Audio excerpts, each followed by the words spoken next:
Hello, my dear friends. Welcome to my channel. Don't forget to like, share, subscribe, and press the bell icon.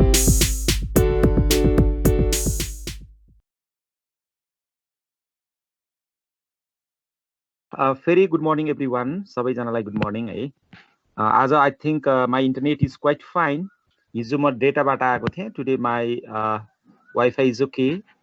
हिजो मैले बनाएपछि आमे audible आशुतोषजी, म सुनिराखेको छु। मैले बेला बेलामा तपाईँहरूलाई बोलाउँछु है, मैले नाम सहित।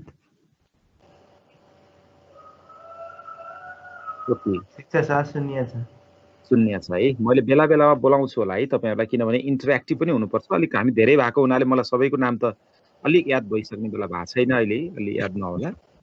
तर मैले बेला बेलामा तपाईँलाई बोलाउँछु, स्लाइड्सहरू रिड आउट पनि गरौँला हामी। त्यसमा एक्सप्लेनेसनहरू पनि आफ्नो पार्टबाट केही भयो भने I think it adds more value. So today we are starting chapter 1। हामी च्याप्टर 1 स्टार्ट गर्छौँ। एज आई सेड यस्टरडे, मैले हिजो भनेको जस्तै च्याप्टर 1 मा देयर आर नो न्युमेरिकलहरू छैन र तपाईँहरूको एउटा क्वेरीको मैले चाहिँ नि आज आन्सर दिनुपर्नेछ। म क्लासको अन्तिममा दिन्छु। त्यो भने के हो भने, सर हामीले मेटेरियल्सहरू कसरी पाउँछौँ भन्नुभएको छ। म तपाईँहरूको एकदमै रिचमा हुने गरेर सजिलोसँग पठाउने I will manage for that. म त्यो म्यानेज गर्छु र त्यसको आन्सर म लास्टमा दिन्छु है। So as discussed, chapter 1 is all about financial management and environment, and in this chapter what we cover is simply they are nature of financial management, finance functions, value maximization as the objective of the firm, agency problem, business ethics and social responsibility, corporate governance, financial market and institutions, and then finally we will we will discuss something about corporate income tax in Nepal. यति कुराहरु यसमा cover हुन्छ है। So let's talk about financial management and its concept. Financial management भनेको के होला त? तपाईले आफूले पढेको आधारमा पनि अलिकति कोही न कोही साथीले शेयर गर्नुस् त। मैले बोलाइहाल्नु पर्छ भन्ने त होइन नि, तपाईहरु आफै पनि भन्न सक्नुहुन्छ। What do you understand by finance? Finance भन्ने बित्तिकै तपाईहरुलाई चाहिँ के हो जस्तो लाग्छ? मनमा के कुरा आउँछ? Anyone please? कसैले भन्नुस् त? Anyone? तपाईलाई के हो जस्तो लाग्छ? सर यो art and science of managing money पनि भन्नु रहेछ। Okay, very nice. कसले भन्नुभयो? म तपाईको नाम हेरिहाल्छु है। कसले भन्नुभयो? सर म हेमन्त खड्का। हेमन्त जी, भेरी गुड। हो त्यस्तै तपाईहरु अरुलाई पनि भन्नुस् त। Art and science of managing money. Wow, very good. अरु कसैले?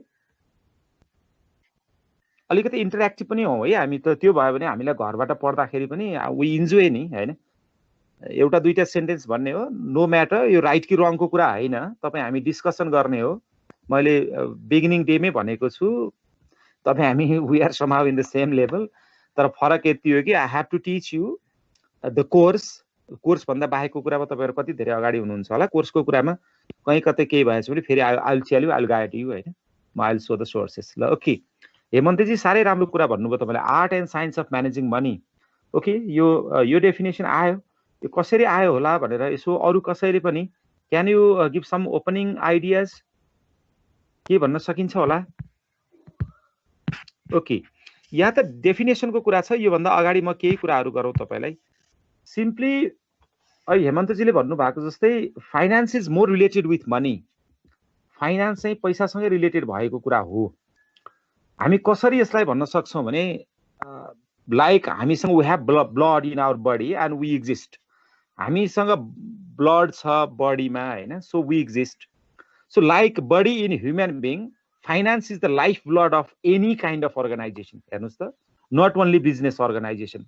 बिजनेस अर्गनाइजेसनको मात्रै होइन, नन गभर्मेन्टल और गभर्मेन्टल अर्गनाइजेसन और non profit making organization, that way also let's talk. कुनै पनि अर्गनाइजेसनको लाइफ ब्लड भनेकै फाइनान्स हो। So this is more related about money. पैसासँगै रिलेटेड कुरा हो।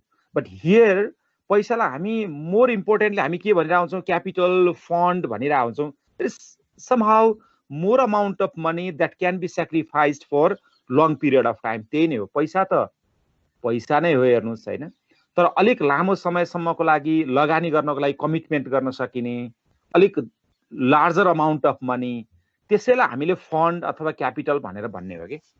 तसर्थ चाहिँ simply what we say is financial management is somehow related with efficient utilization of economic resources in the organization. कुनै पनि अर्गनाइजेसनमा भएको इकोनोमिक रिसोर्सेसलाई एफिसिएन्ट युटिलाइजेसन गर्ने पार्ट पनि हो के। हेर्नुस्, हामी that way also we can talk. डेफिनेसनमा त हामी आउँला नि, यो त लेख्नलाई सजिलो बनाएको डेफिनेसन छ, in slide I am giving that, त्यो सजिलो खालको छ। तर यसको क्रक्सबाट हामीले बुझ्दै गयौँ भने फाइनान्स स्टार्ट्स फ्रम इन्डिभिजुअल, मान्छेबाटै स्टार्ट हुन्छ नि, बिकज वी म्यानेज मनी, हामीले मनी म्यानेज गर्नुपर्ने हुन्छ। So finance is getting more popularity. बढी पपुल्यारिटी किन गेन गरिरहेको हो भनेदेखि तपाईँ साथीहरूले यसो कोही गेस्ट एडमिट हुनुभएको छ भने पनि यसो हेरिदिनु होला है, किनभने मैले त्यो स्लाइड सो गर्दाखेरि देखिँदो रहेछु, हुन त साउन्ड आउँदा म याद त गर्छु। हाम्रै साथीहरू कोही अब भनौँ न टियुको इमेल आइडी, त्यो डोमेनमा इमेल आइडी नभएर अरूबाट आइराख्नु भएको हुनसक्छ। Okay, so personal financial management is getting much popular now days.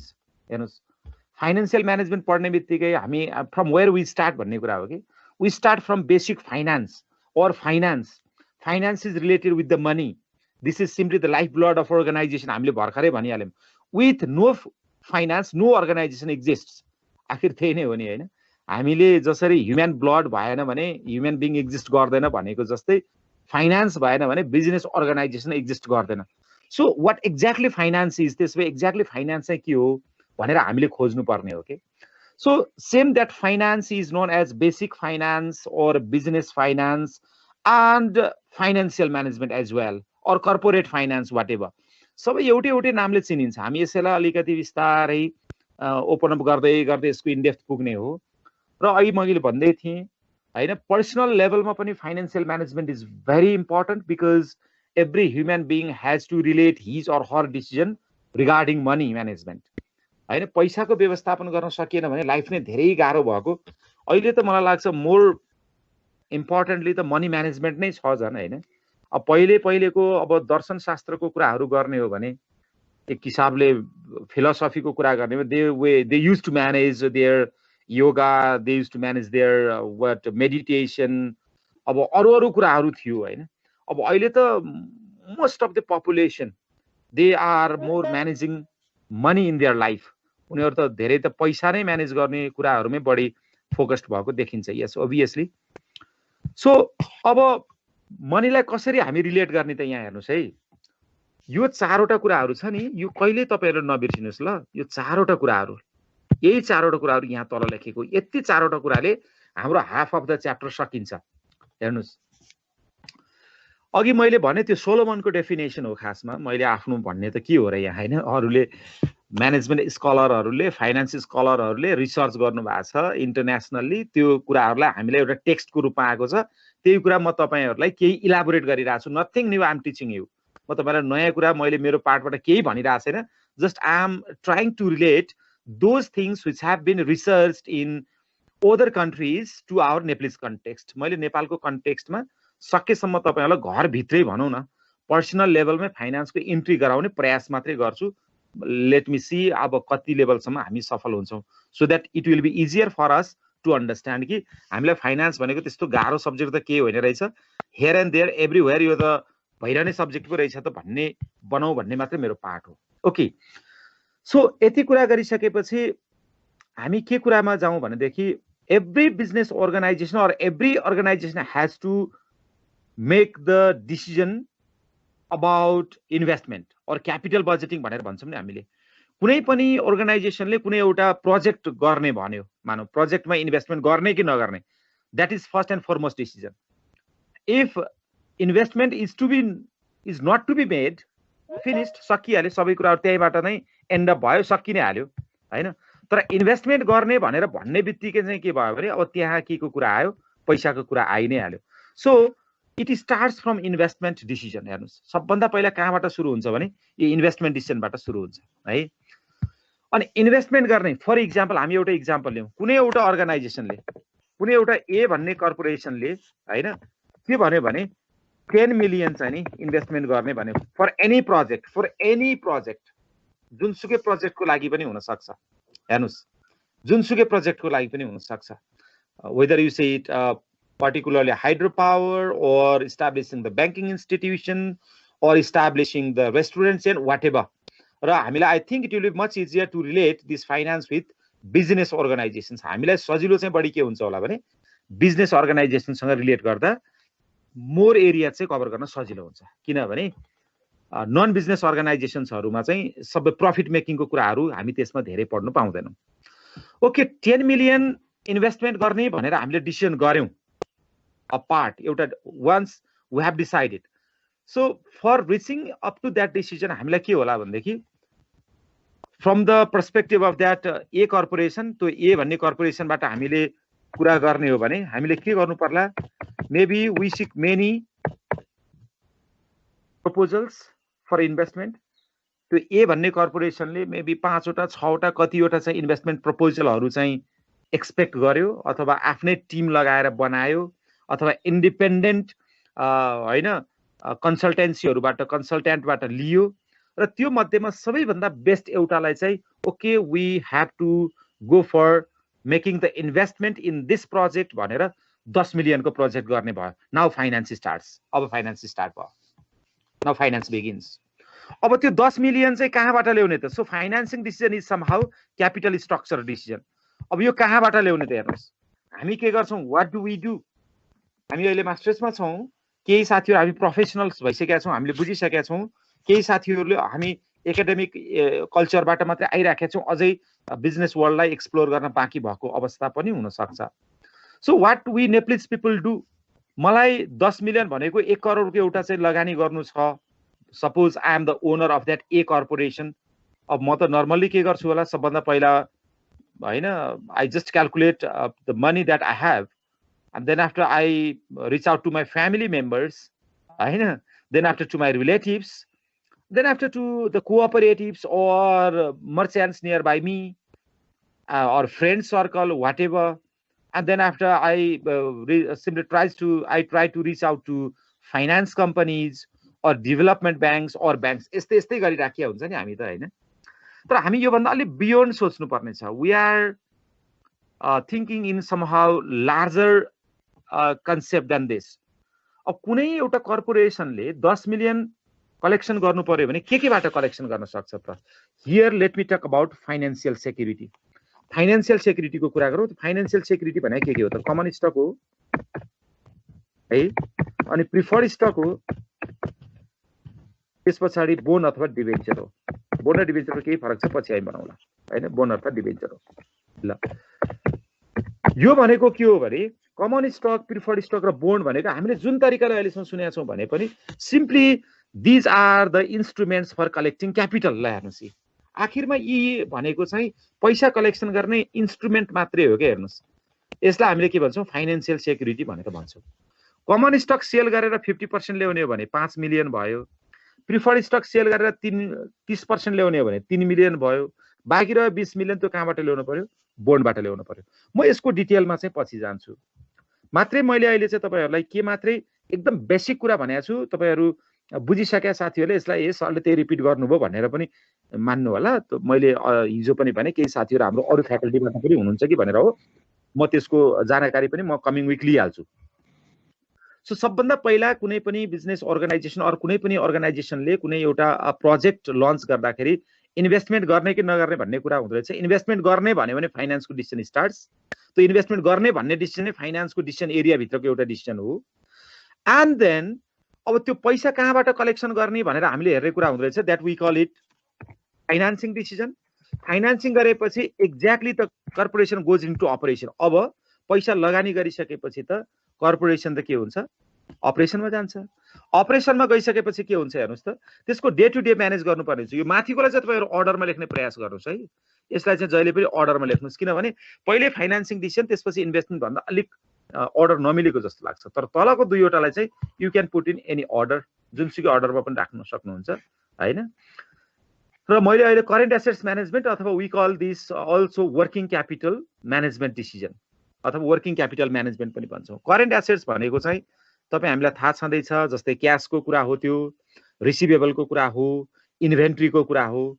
It means for the smooth operation of the corporation certain level of current assets is required. Certain level of current assets is required. एउटा certain लेभलको current assets त चाहिन्छ नि. हेर्नुहोस्, जस्तो तपाईँहरू banking professional हुनुहुन्छ भने त्यो ब्याङ्कको ब्रान्च अपरेट गर्नको लागि पनि everyday certain amount of cash त राख्नै पर्यो नि, होइन? Suppose you are running a coffee chain, एउटा कफी रेस्टुरेन्ट अथवा कफी सपको चेन चलाउनु भएको छ भने to run a small coffee shop also certain requirements such as coffee itself, water, sugar, cups, whatever, त्यो चिजहरू त चाहिन्छ नि, होइन? सो करेन्ट एसेट्सको म्यानेजमेन्ट यो के को लागि चाहियो भने for smooth operation of the organisation.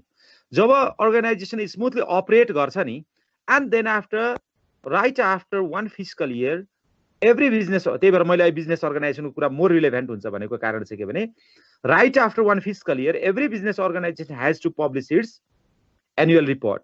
त्यो एनुअल रिपोर्टमा के हुन्छ भने मोर इम्पोर्टेन्टली फाइनेन्सियल स्टेटमेन्ट्सहरू हुन्छन्. हामी च्याप्टर 2 मा पढ्छौँ. त्यो फाइनेन्सियल स्टेटमेन्ट्स मध्येमा एउटा हुन्छ हामीलाई इन्कम स्टेटमेन्ट. हेर्नुहोस् है, त्यो इन्कम स्टेटमेन्टको लास्ट पार्ट भनेको नेट इन्कम अर्थात् नेट प्रफिट हो. हेर्नुहोस् त, if that is in positive value, यदि त्यो पोजिटिभ भ्याल्युमा छ भनेदेखि yes we come to know that the company is in profit. Company चाहिँ केमा छ? प्रफिटमा छ. कम्पनी प्रफिटमा भइसकेपछि yes the owners or the share holders of the company expect the benefit. उनीहरूले त बेनिफिट त एक्सपेक्ट गर्छन् नि, त्यही बेनिफिट हुन्छ भनेर नै लगानी गरेका हुन् नि. हो, that portion of net income can be distributed to the shareholders. Not only portions, sometimes 100% can be distributed. कहिलेकाहीँ त 100% पनि डिस्ट्रिब्युट हुन्छ. Sometimes no dividend can be distributed. ल, मैले यति कुरा भनिसकेपछि विश्वमा एउटा एकदमै चर्चित कम्पनी छ जसले इट नेभर डिस्ट्रिब्युट्स डिभिडेन्ड्स. कसैले भन्न सक्नुहुन्छ? Do you have idea that a company is there in America which never distributes dividend? र म तपाईलाई त्यसको अलिकति ब्याकग्राउन्ड स्टोरी पनि भनौँ. यो भनिन्छ कि भने मैले यो भनिन्छ कि बरु अमेरिकामा त्यो कम्पनीका सेयर होल्डरहरू बरु अमेरिकी राष्ट्रपतिको चुनावमा भाग लिनको लागि त्यति धेरै इन्ट्रेस्टेड हुँदैनन् जति धेरै चाहिँ अमेजनको जंगलमा गएर त्यो कम्पनीको चाहिँ एनुअल जेनरल मिटिङ हुन्छ र म त्यसमा भाग लिन्छु भनेर बिदा पनि साचेर बस्छन् भनेर भन्ने एउटा कहावत छ. Can you name that company?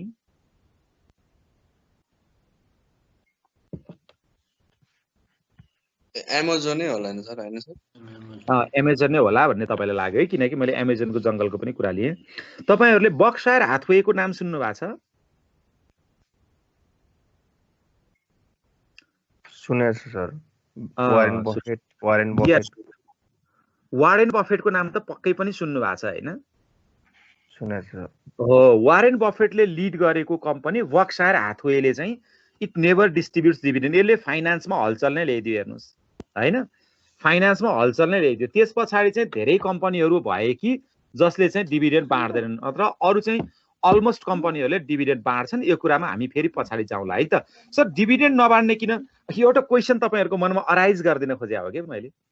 लगानी गरेपछि नाफा नै नबाँड्ने भए किन लगानी गर्ने त सर? यो कुराले तपाईलाई चाहिँ मैले त्यो कुराको एक्सप्लेन नगर्दासम्म स्ट्राइक गर्यो भने you will learn more clearly के द्याट थिङ हैन. अब लगानी गरेपछि लगानी गरेको रिटर्न त हुनुपर्ने नि हैन. लगानी गरेको रिटर्नै दिँदैन कम्पनीले भनेपछि त कसरी किन लगानी गर्ने त मान्छेले? यस, a big question should arise in your mind so that we can have a very fruitful discussion. ल, मैले यति कुरा यो क्वेशनमा छोडे मैले यो कुरालाई ल, सो द्याट कि हामीलाई अझ रमाइलो इन्ट्रेस्टिङ हुन्छ. तपाईले कपीमा लेखिराख्नुस् यो कुरालाई.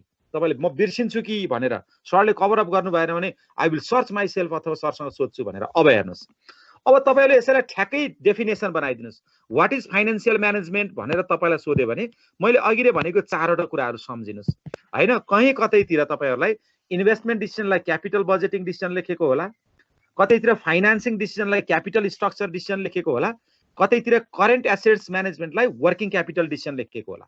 अब तपाई फाइनान्शियल म्यानेजमेन्टको डेफिनेसन बनाइदिनुस्.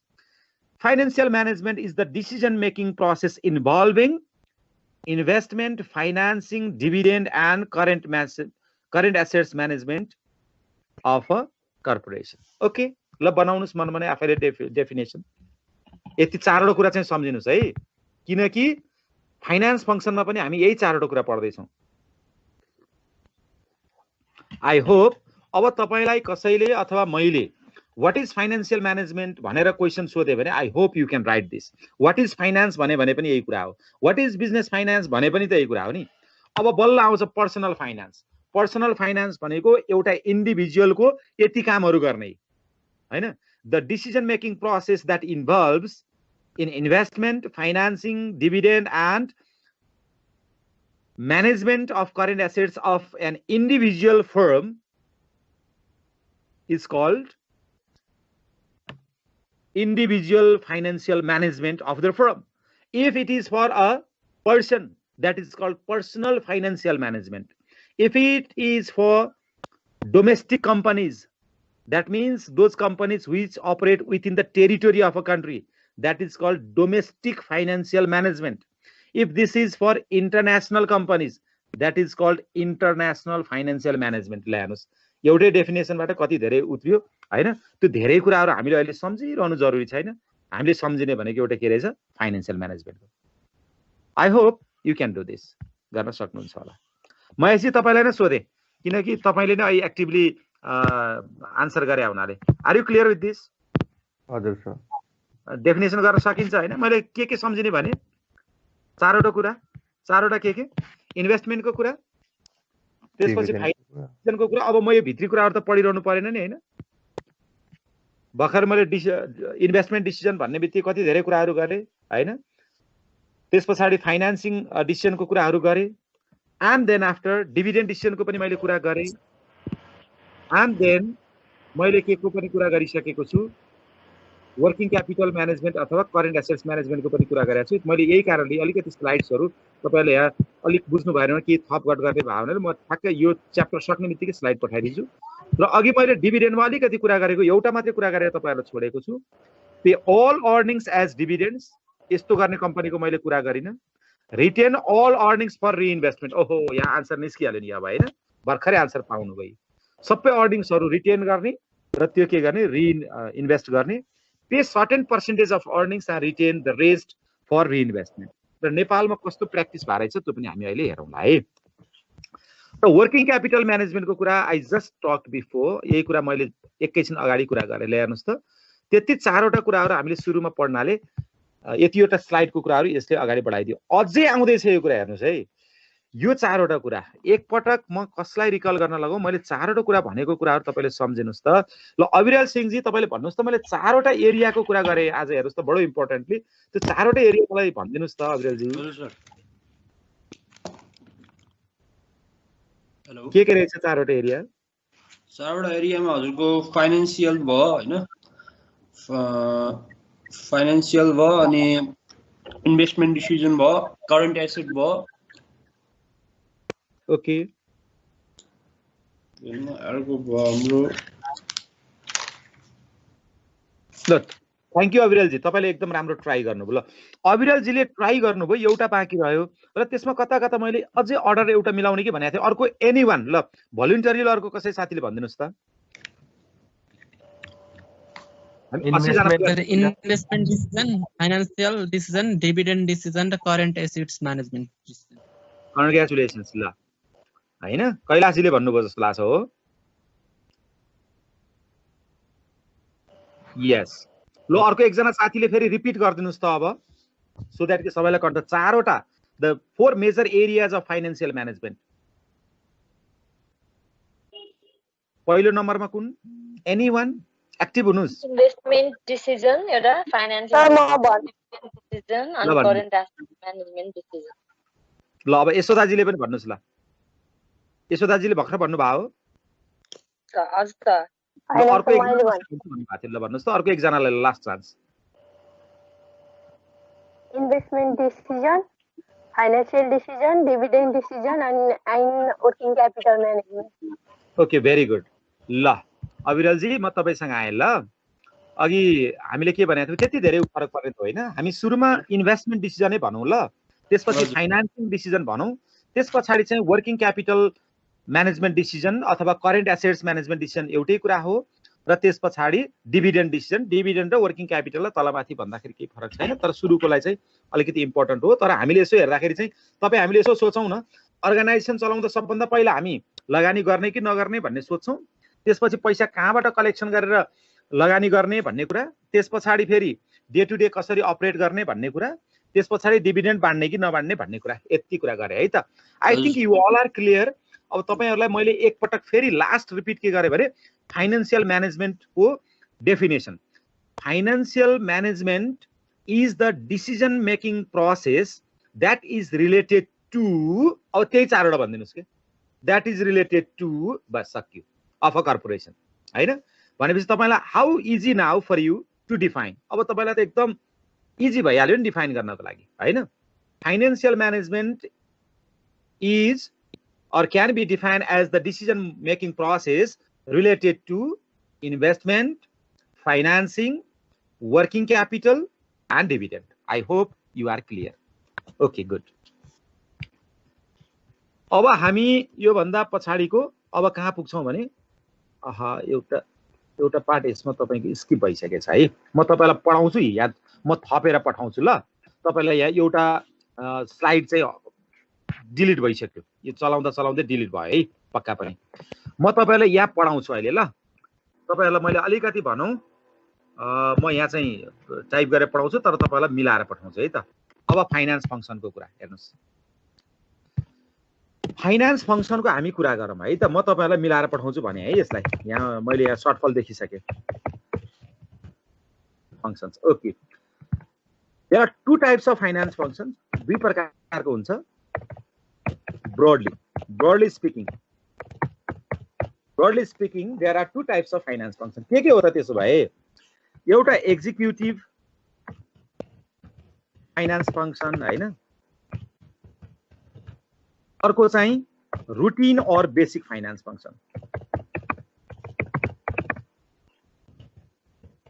ल ओके, हेर्नुस् त यहाँ मेरोमा स्लाइड सायद मैले काम गर्दै जाँदा सेभ गरिन। ओके, नो प्रब्लम, म तपाईलाई पठाउँछु भनिहाले। अहिले मैले भने finance functions, those functions which are to be carried out under the financial management are known as finance functions। अरु के हैन, त्यो फाइनान्शियल म्यानेजमेन्ट अन्तर्गत क्यारी आउट गर्नुपर्ने फंक्शनहरुलाई हामीले फाइनान्स फंक्शन भनियो हैन। र अब त्यसो भए हामी अलिकति अरु कुराहरु पनि हेरौं, किनभने यहाँ अब मास्टर्स भएको हुनाले त्यो कुरा हामीलाई दिएको छैन हैन, यहाँ छैन, हाम्रो सिलेबसमा छैन, किनभने सबै कुरा राख्दाखेरि यो फेरि मोर लेन्दी हुन्छ। तपाईहरुलाई अलिकति म रिकल मात्रै गर्छु। Organisational structure of finance function भन्ने तपाईहरुले म्यानेजमेन्ट पढ्नु भएको छ भने पढ्नु भएको छ कतैतिर है, विशेष गरेर फाइनान्समै पढ्नु भएको छ। त्यो अर्गनाइजेसनल स्ट्रक्चरमा के हुन्छ भने नि, सबैभन्दा टप तपाईले अर्गानोग्राम भनेर भन्छौं नि हामीले, अर्गनाइजेसनल स्ट्रक्चर। तपाईहरुले यसो टिप्नुस् कपीमा, किनभने अलिकति बिर्सिसक्नु भएको छ भने it will be easier for you. Organizational structure अथवा organizational structure of finance function, whatever you write, इन्टरनेटमा जति पनि आउँछ, हाम्रो बेसिक बुकमा झन् जुन मैले ब्रिगमनी डटको भने त्यसमा त एकदमै राम्रोसँग दिएको छ। सबभन्दा पहिला के हुन्छ भने नि तपाईको, we talk about large companies, हामी त यहाँ सानसानो कम्पनीको खास कुरा गरिरा होइन। There are many investors out there. एउटा कम्पनी इस्टाब्लिश गर्नको लागि थुप्रै इन्भेस्टरहरु हुन्छन्। ती थुप्रै इन्भेस्टरहरुबाट फेरि सिलेक्सन भएर मेबी 9, 11 और 7 एउटा odd number, normally odd number हुन्छ, त्यसको एउटा बोर्ड अफ डिरेक्टर्स गठन हुन्छ हैन। त्यो बोर्ड अफ डिरेक्टर त day to day they don't go for the work for operating the organization. त्यसपछि उनीहरुले के गर्छन्, एउटा सीईओ राख्छन् हैन, कम्पनीको लागि सीईओ राख्छन्। अब त्यो सीईओ को अन्डरमा को हुन्छन् भन्ने कुरा हो के। त्यो सीईओ को अन्डरमा फेरि के हुन्छन् भने भाइस सीईओजहरु हुन्छन् के, डेपुटी सीईओजहरु भने पनि, जस्तो प्रोडक्सनको हुन सक्छ, ह्युमन रिसोर्सको हुन सक्छ हैन, प्रमोसनको हुन सक्छ, एडभर्टाइजमेन्टको हुन सक्छ, अब सेल्सको हुन सक्छ। र मैले आफ्नै चाहिँ नभनेको सबभन्दा ठुलो चाहिँ के को हुन्छ त्यहाँ, हामी त ठुलो भन्छौं नि त हैन, फाइनान्सको चाहिँ हुन्छ नै हुन्छ। हामी उसलाई भन्छौं चीफ फाइनान्शियल अफिसर। तर यसो हेर्यो भने अर्गनाइजेसनमा सेकेन्ड पोजिसन हो, हेर्नुस्, सीईओ भन्दा तलको हो। त्यो चीफ फाइनान्शियल अफिसर भन्दा तल पनि फेरि फाइनान्शियल म्यानेजरहरु हुन्छन् के हैन। ट्रेजरर र कन्ट्रोलर भनेर हुन्छ। ट्रेजररको तल पनि फेरि छुट्टै हुन्छ, कन्ट्रोलरको तल पनि फेरि छुट्टै हुन्छ। जस्तो credit manager, capital budgeting manager, inventory manager, tax department manager, एक हिसाबले फाइनान्समा काम गर्ने थुप्रै म्यानेजरहरू हुन्छन् के। ती सबै म्यानेजरहरूले क्यारी आउट गर्ने काम त हामीले डिस्कसन गर्नु पर्यो नि, होइन? That is called finance function. आखिर उनीहरू ती एक्जिक्युटिभहरूले गर्ने काम अथवा त्यहाँ तल बसेर लोअर लेभल स्टाफले गर्ने कामहरू फाइनान्ससँग रिलेटेडलाई हामीले के भन्छौँ? Broadly we call them finance function, है त। तपाईँहरूले मैले अहिले भनेको स्ट्रक्चर अलिक बुझिन जस्तो लाग्यो भने आज तपाईँले खोज्नुहोस् है, organisational structure of finance function भनेर। त्यो भनेको के हो नि, एउटा अर्गनाइजेसनमा को हुन्छ भनेर खोज्या मात्रै हो। ओके,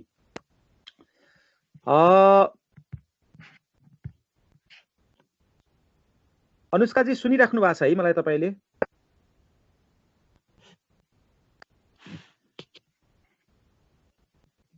ल मैले बोलाउँदा त बोल्नुपर्छ होला। सजिनाजी आइएम अडिबल, म सुनिराखेको छु। हिजोभन्दा आज सजिलो भएको छ? सुनिरहेको छ सर।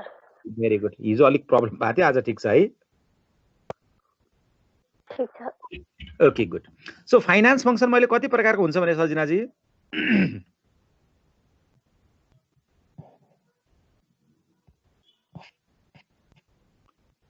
ल कैलाशजी भन्नुहोस् त मैले कति प्रकारको हुन्छ भने फाइनान्स फङ्सन?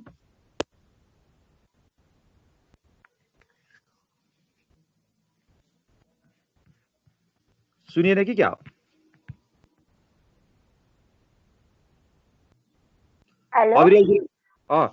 फाइनान्स फङ्सन सजिनाजी ठिक छ, सुन्नुभयो?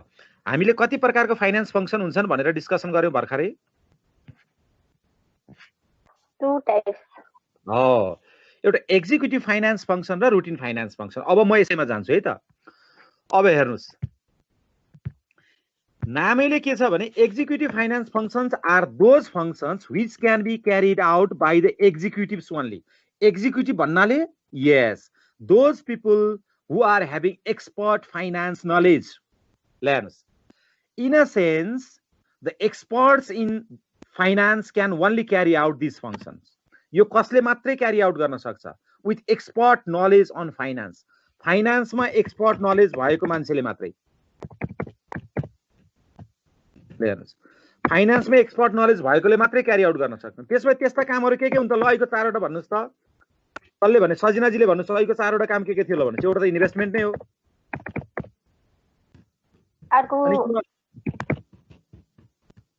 खै त भन्नुभएको त, म छिटो छिटो। इन्भेस्टमेन्ट, फाइनान्सिङ, अनि त्यसपछि working capital, working capital management. यस्तोमा त तपाईँहरू हल्ला खल्ला गरे पनि हुन्छ, केही फरक पर्दैन। जसले भने पनि हुन्छ, किनभने मैले सोद्धाखेरि चाहिँ एकजनालाई सोद्धा एकजनाले भन्नुहोस्, अरूले भन्दाखेरि त तपाईँहरू अलिकति घरमा अल्छी अल्छी मान्नु भएको छ भने पनि अलिकति रमाइलो पनि हुन्छ भनिहाल्ने। आम देन डिभिडेन्ड डिसिजन ल्याएर अब यहाँ पनि रिपिट भएन त भने ल्याउनुहोस् त। एक्जिक्युटिभ फाइनान्स भने फङ्सन भनेको चाहिँ त्यस्तो फाइनान्स फङ्सन हो जो फाइनान्समा एक्सपर्ट नलेज भएकोले मात्रै क्यारी आउट गर्न सक्नुहुन्छ। त्यसमा त्यस्तो भनेको काम के हो त? एउटा इन्भेस्टमेन्ट नै हो, एउटा फाइनान्सिङ नै हो, एउटा वर्किङ क्यापिटल हो, अर्को डिभिडेन्ड हो। यसैलाई तपाईँको विभिन्न बुकहरूमा इन्भेस्टमेन्टलाई क्यापिटल बजेटिङ भने हुन सक्छ है, क्यापिटल बजेटिङ डिसिजन। लङ टर्मको लागि मेसिनरीहरू अक्वायर गर्ने डिसिजन। फाइनान्सिङलाई क्यापिटल स्ट्रक्चर डिसिजन भने हुन सक्छ। वर्किङ क्यापिटललाई करेन्ट एसेट्स म्यानेजमेन्ट डिसिजन भने हुन सक्छ। डिभिडेन्डलाई त डिभिडेन्ड नै भन्छ। I think you are clear. ल्याउनुहोस्, यति 4 वटा कुराले हाम्रो हाफ अफ द कोर्स नै क्यारी आउट गरिदिन्छ कि। त्यही भएर यति 4 वटा कुराहरू हामीले सम्झिन सक्यौँ भने र त्यसले के भनेको भन्ने बुझ्यौँ भने I think it is much easier. ल, अर्को नामै छ routine finance function or basic. यसलाई हामी त बेसिक पनि भनेर भन्छौँ, किनकि यो रिपिटेटिभ हुन्छ क्या। हेर्नुहोस् नेचरमा जस्तो इन्भेस्टमेन्ट फाइनान्स फङ्सन त यो त तपाईँको रिपिटेटिभ भएन नि। काम हेर्दा चाहिँ लगानी गर्ने कि नगर्ने भने हो, तर एउटा प्रोजेक्टमा जसरी हामीले डिसिजन लियौँ अर्कोमा ठ्याक्कै त्यसरी डिसिजन मिल्छ भन्ने छैन नि। So this is very important. एउटा डिसिजनले तपाईँको कम्पनी ध्वस्त हुनसक्छ, होइन? So this is very crucial, very very crucial decision. तर तलको चाहिँ routine finance function. Routine finance function भनेको चाहिँ भेरी बेसिक इन नेचर। हेर्नुहोस्, एकदमै बेसिक के, एकदमै भेरी बेसिक इन नेचर। साह्रै बेसिक हुन्छ, that is repetitive in nature. त्यो कुरा चाहिँ यहीँ भएको हुनाले मैले त्यो धेरै एक्सप्लेन गरिदिएँ। Supervision of cash receipts and cash payment. प्रत्येक दिन कति क्यास आयो, कति क्यास बाहिर गयो भनेर हेर्ने काम। It is not necessary to have very expert finance knowledge. Economics पढेकोले, इभन ह्युमेनिटिज पढेकोले पनि गर्छ नि त। तपाईँले यसो हेर्नुभयो भने ब्याङ्किङ सेक्टरमा मेबी होइन, त्यस्तो अरू त कुरा होइन, तर म्यानेजमेन्ट पढेको साथीहरूको लागि हो नि त ब्याङ्किङ सेक्टर हैन, एक हिसाबले भन्ने हो भने के त्यो तपाईको एरिया अफ इम्प्लोइमेन्ट। तर ह्युम्यानिटिज एजुकेसन पढाएको साथीहरू पनि देखिन्छ नि त हैन, like cashier, like supervision of cash receipts and payments डिपार्टमेन्टमा, बिकज द्याट इज वाट अब repetitive in nature, even though if they don't have very expert financial knowledge, if they get trainings और ओजेटी अन द जब ट्रेनिङले पनि उनीहरूलाई काफी हुन्छ के। I think you are clear. तपाईहरु कसैलाई केही कन्फ्युजन छ? Do you have any confusion with this? केही छ म यसमा चाहिँ अलिकति थपेर पठाइदिन्छु, छैन भने अगाडि बढौँ भन्नुस् है।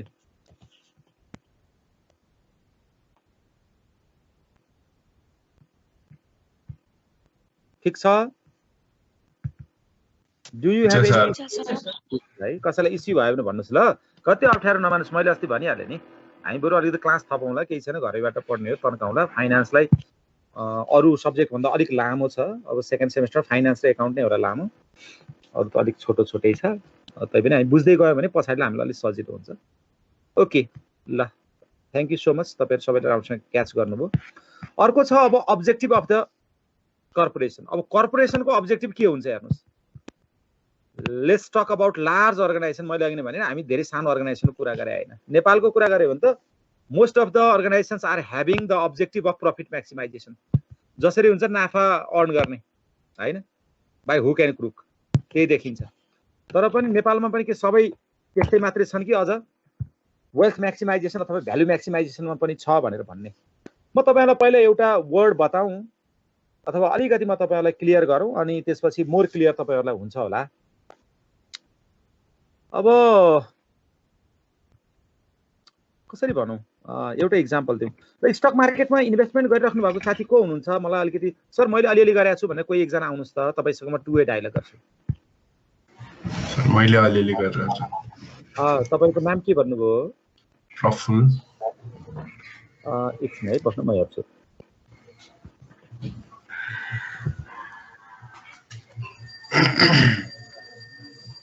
ओके प्रफुलजी, तपाईँ एकछिन अनम्युट गर्नुहोस् र तपाईँ र म डिस्कसन गर्ने, अरू साथीहरूलाई त्यहाँबाट क्लियर गर्ने है त।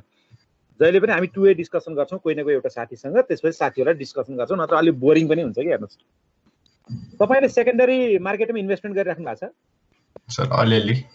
ओके, नो प्रब्लम, अलिअलिबाटै धेरै हुने हो नि। ल कुनै एउटा कम्पनीको नाम भन्नु न तपाईँले लगानी गर्नु।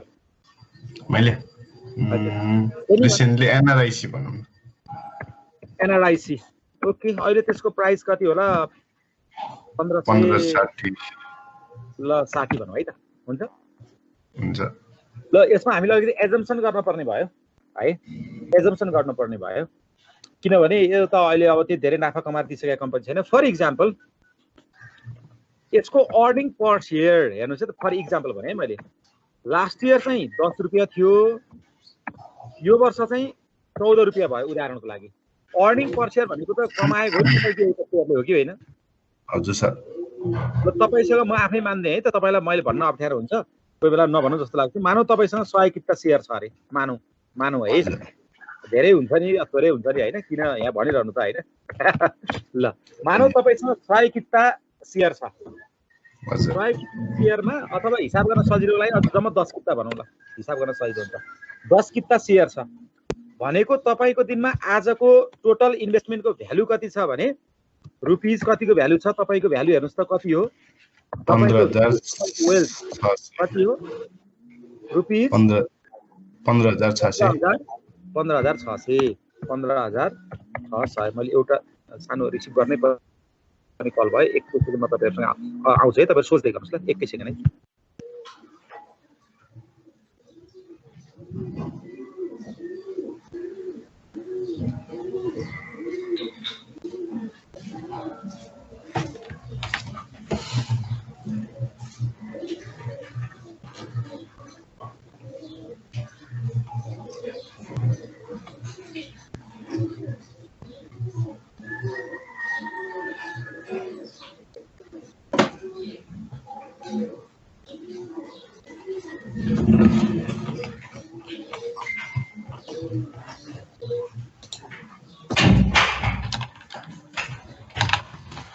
प्रफुल्लजी मसँगै हुनुहुन्छ है। ओके, हेर्नुहोस् त आजको दिनमा उहाँको भ्यालु, उहाँको वेल्थ, भ्यालु भने तपाईँको वेल्थ होइन त प्रफुल्लजी? हजुर हो नि होइन? तपाईँको वेल्थ हो नि यो होइन? तपाईँ भने सेयर होल्डर हो, तसर्थ तपाईँलाई के भन्न मिल्छ? यो सेयर होल्डर्स वेल्थ भन्न मिल्दैन त? हजुर मिल्छ। त्यसमा हामी चाहिँ एकदम प्र्याक्टिकल इक्जाम्पलबाट फाइनेन्सलाई बुझ्ने हो क्या यसबाट है। तपाईँको भ्यालु यति होइन त? यति हो। हजुर सर।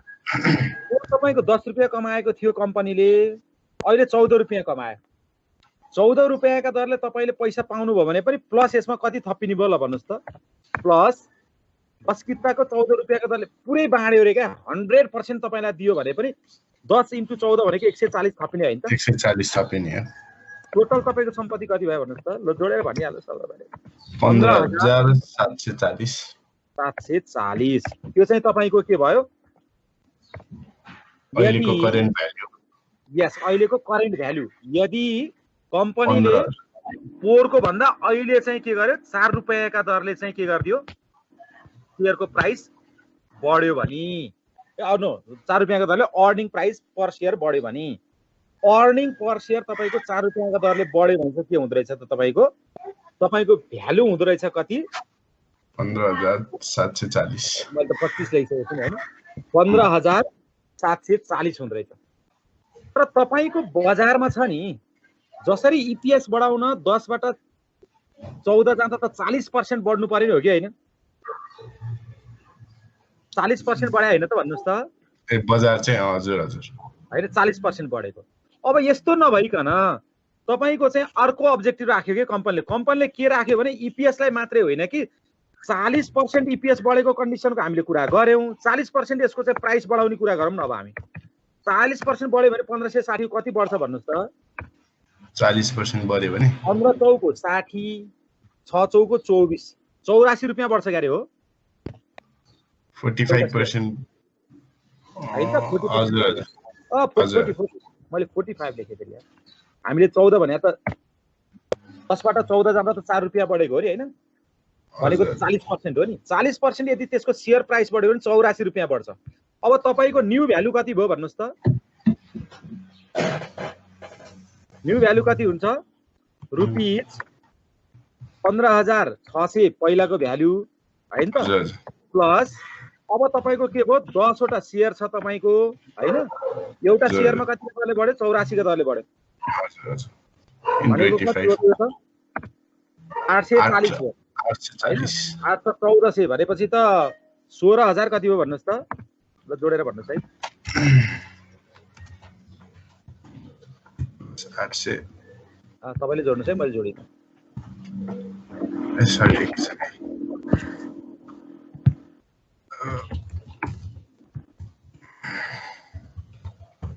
440 ले हेर्नुहोस् त। अब यति डिफरेन्स हामी बुझ्ने प्रयास गरौँ। हेर्नुहोस्, अर्निङ पर सेयर 40% बढ्दाखेरि भ्यालु चाहिँ कति भयो? 15,740 भयो। तर बजारमा सेयरको प्राइस 40% बढ्दाखेरि चाहिँ 16,440 भयो क्या तपाईँको भ्यालु। भ्यालु त तपाईँको डिफर गरिरहेछ नि, अरूलाई त मतलब गरिरहेको छैन नि होइन र? हजुर हजुर। ल हेर्नुहोस् त, यो माथिको पार्ट चाहिँ के भयो? अर्निङ पर सेयर इन्क्रिज हुँदाको कुरा भयो। तलको कुरा चाहिँ के भयो भने सेयरको प्राइस इन्क्रिज हुँदाको कुरा भयो कि। तसर्थ सेयरको प्राइस इन्क्रिज हुँदाखेरि चाहिँ सेयर होल्डरको वेल्थ चाहिँ डाइरेक्टली रिफ्लेक्ट हुँदो रहेछ कि। तसर्थ लार्जर कम्पनीहरूको, बिगर कम्पनीहरूको जहिले पनि अब्जेक्टिभ के हुन्छ भने सेयर होल्डर्स वेल्थ म्याक्सिमाइज गर्ने हुन्छ कि। सेयर होल्डरको वेल्थ म्याक्सिमाइज गर्नलाई फेरि अब सर यो 14 नबढिकन मानौ यो चाहिँ 4 रुपियाँ मात्रै भयो भने सेयर होल्डरको वेल्थ म्याक्सिमाइज हुन्छ त? नहुन सक्छ। किनभने प्रफिट कम भएको कम्पनीको सेयरको त डिमान्ड नै कम हुन्छ नि होइन र? जहिले पनि के हुनु पर्यो? प्रफिट त बढी नै हुनु पर्यो। तसर्थ मैले तपाईँलाई यहाँ के मात्रै भन्न खोजिरहेको छु भने अर्निङ पर सेयर घटेर सेयरको प्राइस बढ्ने भन्ने कुरा त्यति नेचुरल होइन। सर्ट टर्ममा ट्रेडरहरूले गर्न सक्छन्, जसरी नेपालमा भएका केही कम्पनीहरूको अहिले त्यस्तो भइराखेको छ। र मेबी भने मैले तपाईँ हामीले पढ्दैको बिचमा त अलिक नआइपुग्ला, 1.5 वर्षको बिचमा बियर स्टार्ट भयो भने maybe many investors we have to loss from the market.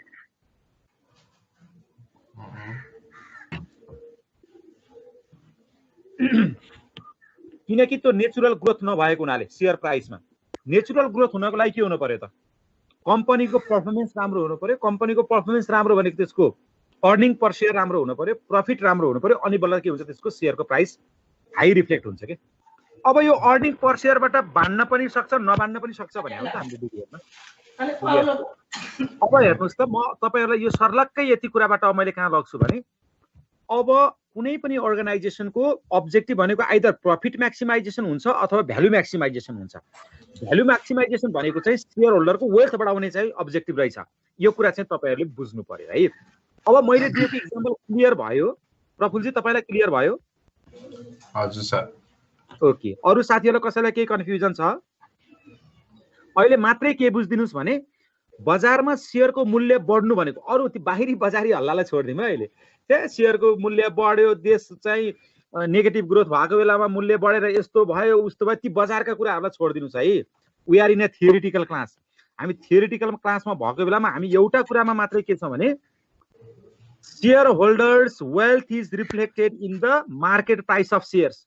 कुनै पनि शेयर धनीको वेल्थ, उसको सम्पत्ति भन्ने कुरा चाहिँ केमा रिफ्लेक्ट गर्छ भने बजारमा भएको शेयरको प्राइसमा रिफ्लेक्ट गर्छ। त्यो कुरामा मात्रै हामी अहिले फोकस छौं। Okay, let me drop this. यसलाई मैले हटाएँ। ओके, भनेपछि हेर्नुस् त प्रफुल्लजी, अब हामीले यदि के गर्न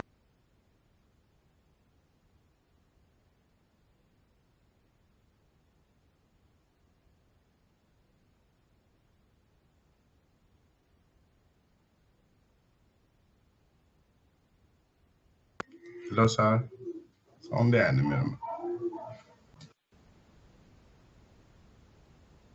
सरको डिस्कनेक्ट भयो जस्तो छ है। ओके, मेरो बाइ मिस्टेक के भयो भने स्लाइडमा दुई पटक क्लिक भयो। दुई पटक क्लिक भयो भने जाने पो रहेछ यो त।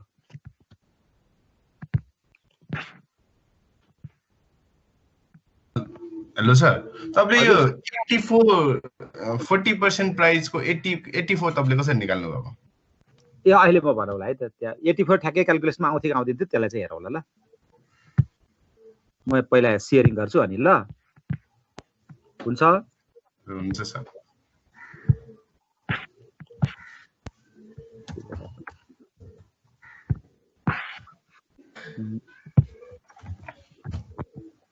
ओके,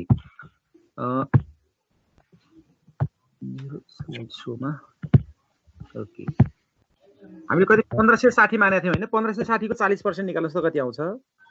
1560 को 60% निकाल्दाखेरि त 640 आउँछ। 1500 ओहो झन् धेरै पो हुने रहेछ त। त्यही त मैले कसरी निकाल्यो भनेर उसिरहेको। ल 1500 यो त कति 624 हुने रहेछ ल। यो त तपाईको शेयरको प्राइस त कति बढ्यो झन् ल। अहिले सम्झाउनु भयो हामीले। मैले मुखमुखी मात्रै भने 15 चौको 60 प्लस 6 चौको 24 गरेर 60 र 24 मात्रै जोडेछु, 624 हुँदै रहेछ ल। हेर्नुस् त वेल्थ त कति धेरै बढ्या रहेछ। वेल्थ त तपाईको त कति हुँदै रहेछ भन्दा नि अहिले फेरि लेखेँ है त 1560 अथवा जिस कुरा त बुझ्नु भयो होला। मलाई त्यही चाहियो त होइन।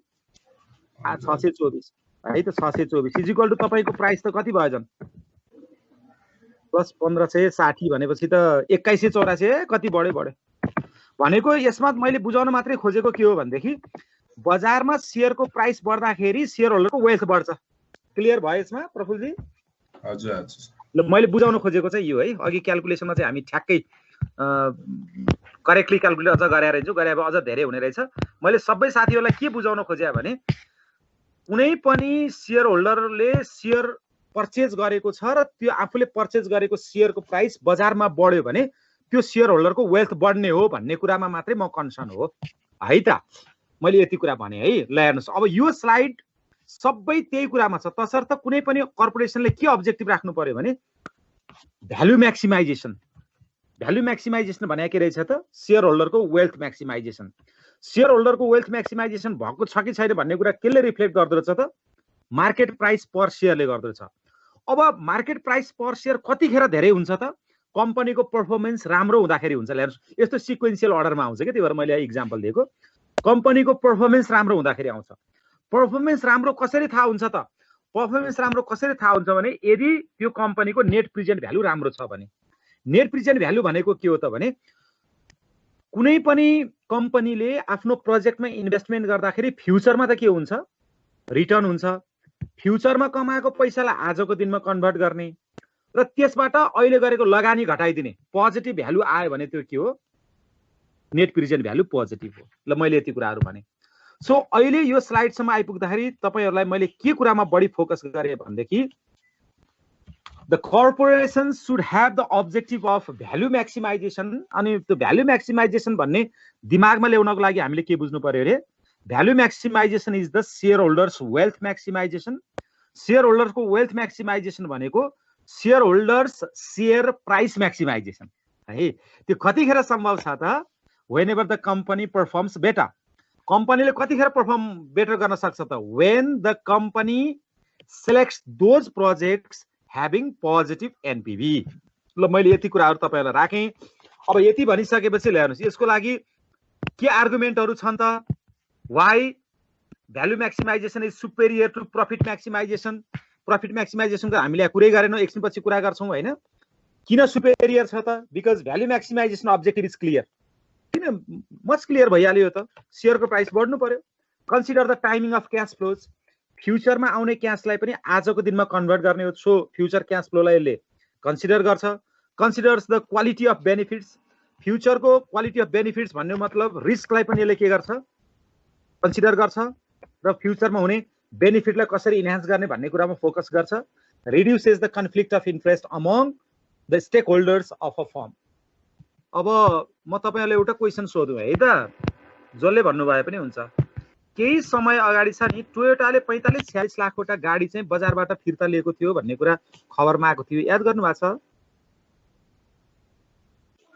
हो सर है कसले भन्नुभयो मलाई म यो स्लाइड शो गर्दा कपिलजी हेर्नुस् त तपाईँ र म एकैछिन अब 2-3 मिनेट चाहिँ एकैछिन कुरा गरौँ है एकैछिन 2-3 मिनेट एकछिन लम्बियोस् बरु म एकछिन उतापट्टि क्लास दिइरहेछु म यसलाई सक्छु प्रफिट म्याक्सिमाइजेसन हेर्नुस् त कपिलजी अब 46 लाखवटा गाडी टोयोटाले बेच्यो हैन BMW लाई त्यस्तै प्रकार बेचिसकेपछि त्यसको चाहिँ इन्डिपेन्डेन्ट अर्गनाइजेसन र त्यसको कम्पिटिटिभ अर्गनाइजेसनहरुले के रिपोर्ट निकाल्दियो भने टोयोटाको चाहिँ त्यो मोडलको गाडीमा केही प्रब्लम छ विशेष गरेर केमा त्यो के सेफ्टी पर्पसको लागि होला हो सेफ्टी पर्पसको लागि केही प्रब्लम छ भनेर मैले उले निकाल्दियो हैन आई थिंक एयरब्याग चाहिँ त्यसको नफुट्ने होला त्यो एक्सिडेन्ट हुँदाखेरि यस समहाउ हैन कुनै रिस्क छ भन्दियो त्यो भनेपछि उले कस्टमरलाई के कल गर्यो भने कम्पनीले सबै गाडीहरु फिर्ता दिनुस् हामी तपाईलाई बनाएर दिन्छौं भन्यो हामी यसमा डाइरेक्ट ईपीएस को कुरालाई जोडौ के अब हेर्नुस् है त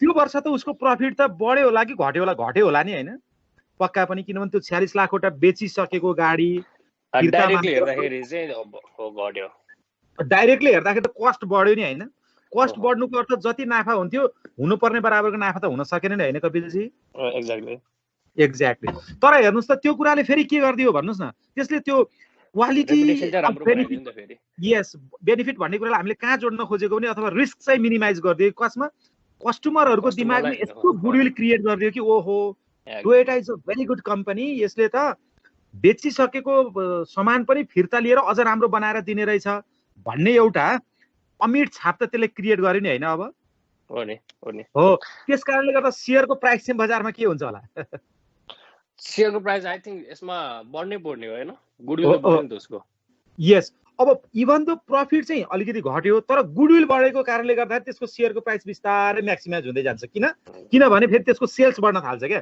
अनि यो वर्षलाई पो उसको ईपीएस कम भएको त अर्को वर्ष त फेरि ईपीएस पनि बढ्दै जान सक्छ एउटा एक्जाम्पल मात्र दिएको मैले तपाईलाई ल क्लियर भयो है कपिलजी र म एकछिन डिस्कसन गरे हैन त okay so in this way यस्तो खालको कुराहरु पनि हुँदै रहेछ के हैन त्यसरी पनि त्यो स्टेक होल्डर भनेको त कस्टमर पनि हो कस्टमरहरुको अब कन्फ्लिक्ट अफ इन्ट्रेस्ट पनि उले त के गर्दियो सल्भ गर्दियो नि हैन अनि बेनिफिटको कुराहरुलाई पनि उले सँगै लगिदियो त्यसले गर्दाखेरि फ्युचरको सेल्स राम्रो हुने भयो yes those things are very good points र profit maximization it is an alternate goal यो चाहिँ अल्टरनेटिभ गोल हो तर लार्जर अर्गनाइजेसनहरु जो अर्गनाइजेसनहरुले चाहिँ नि अब एकदम राम्रो गर्न चाहिराखेका छन् उनीहरुले त भ्यालु म्याक्सिमाइजेसन नै लिँदै रहेछ बट इक्वली सँगसँगै फेरि प्रफिट म्याक्सिमाइजेसनको गोल पनि हुन्छ प्रफिट म्याक्सिमाइजेसनको अब्जेक्टिभ भनेको चाहिँ any way to increase the profit र to avoid the decisions that decreases profit अब अघिकोमा हेर्नुस् न त्यो गाडी फिर्ता लिने डिसिजन त प्रफिट घटाउने हो नि यस्तो खालको गोल लिने कम्पनीले त्यो डिसिजन गर्दैन कि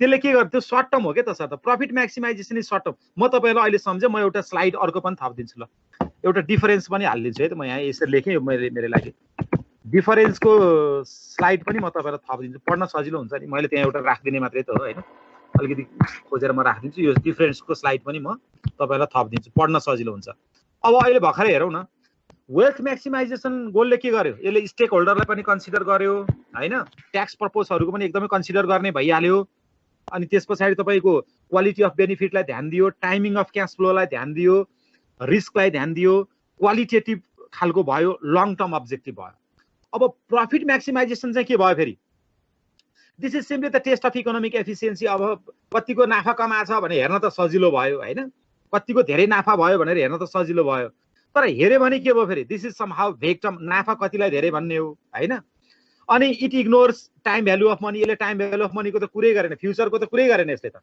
अहिलेलाई नै नाफा बढाउने मात्रै कुरा गर्यो र फ्युचरको कुरा नगरेपछि रिस्कको कुरा र क्वालिटी अफ बेनिफिट्सको पनि कुरा गरेन र यो सर्ट टर्म गोल भयो तसर्थ दिस इज क्वान्टिटेटिभ यसले त अमाउन्ट अफ प्रफिट बढाउने मात्रै कुरा गर्यो के तसर्थ हामीले अब के भन्न सक्छौं त यो हेर्नुस् त अब एउटा स्लाइड मैले तपाईहरुलाई यहाँ छोडे यो स्लाइड चाहिँ तपाईहरु मास्टर्सको विद्यार्थीलाई सोध्ने चाहिँ what is profit maximization what is wealth maximization भनेर त नसोध्ला प्रफिट म्याक्सिमाइजेसन त तपाई सिधै भन्न सकिहाल्नुहुन्छ profit maximisation is the goal of increasing profit simple एकदम नेट इन्कम बढाउने अब भ्यालु म्याक्सिमाइजेसनलाई के भनियो this is the objective of increasing share price in the market हैन अलिकति अब माथि यसलाई क्वेशन हेर्नुस् यो क्वेशन चाहिँ तपाईहरुलाई सोध्न सक्ने टाइपको जस्तो क्वेशन हो के does an attempt by the management to maximise value of firm benefit to the society as well के समाजलाई बेनिफिट दिन्छ त शेयरको भ्यालु बढ्दाखेरि भ्यालु म्याक्सिमाइज भ्यालु भने त शेयरको प्राइस बढ्ने हो नि